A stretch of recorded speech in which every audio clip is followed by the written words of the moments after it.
Ассалаумағалейкум, ардақты ағайын. Бабамыз айтқан екен, бақ қайда барасың? Бақ ынтымағы жарасқан елге барам деген екен.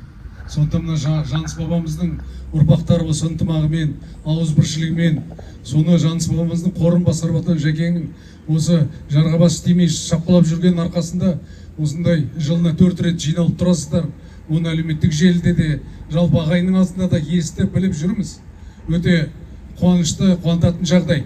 Шынында да жаңа мына жерде ағаларымыз өте жақсы насихат айтып жатыр.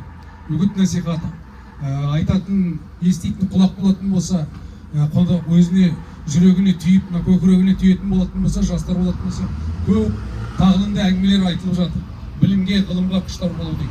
Мынау осындай жиындарда ақсақалдар, ағаларымыз осындай әңгімені айтып отыру керек. Менен мынау Жаныс бабаның Төле би бабамыздың жоланның ұрпағы боламын. Мына жерде ағаларым, көкелерім отыр.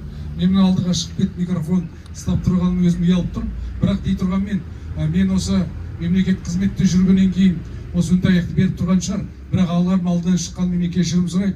Мына жерде ұстаздарым отыр, ағаларым отыр.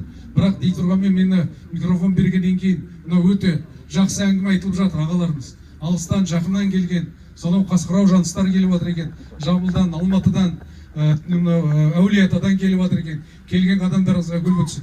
Осылай жақсылықта бас қосайық, жақсы әңгіме айтайық, жастарды тәрбиелейік, білімге, ғылымға құштар болсын.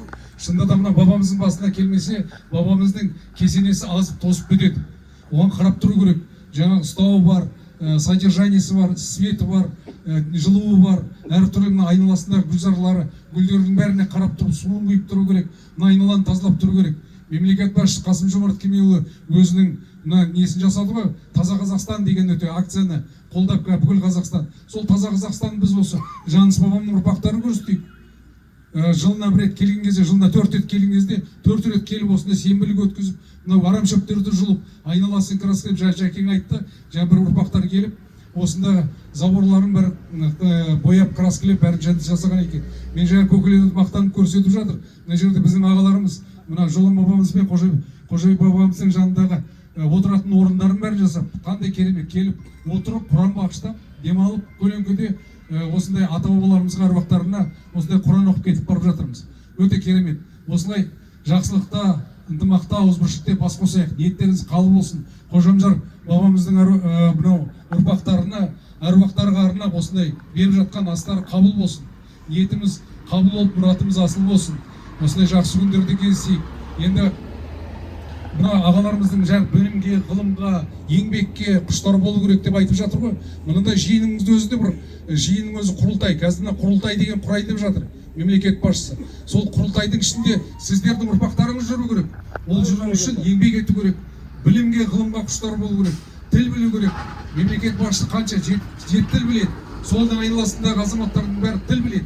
Тіл білген арқасында мемлекетімізге шетелден инвесторлар келіп жатыр. Завод, фабрикалар салынады. Осы бағытта жұмыс істейміз. Сол кезде біздің мемлекетіміз дамып, өркендеп, ең мықты мемлекеттердің арасында болады. Тек қана біліммен, ғылыммен ғана алдыға озамыз. Ағамыздың айтқанына өте қосылам. Соның бәрі сөзді көбейтпей, сіздердің уақыттарыңызды алмай, күнде өсіп тұр. Мен бір академиктің бірындай бір өлеңі бар, қолдау деген. Бәріміз бір-бірімізді қолдап жүруіміз керек. Қандай салада болса, қандай ниетте болса да, қандай бағытта да болса да қолдауымыз керек. Қолдау.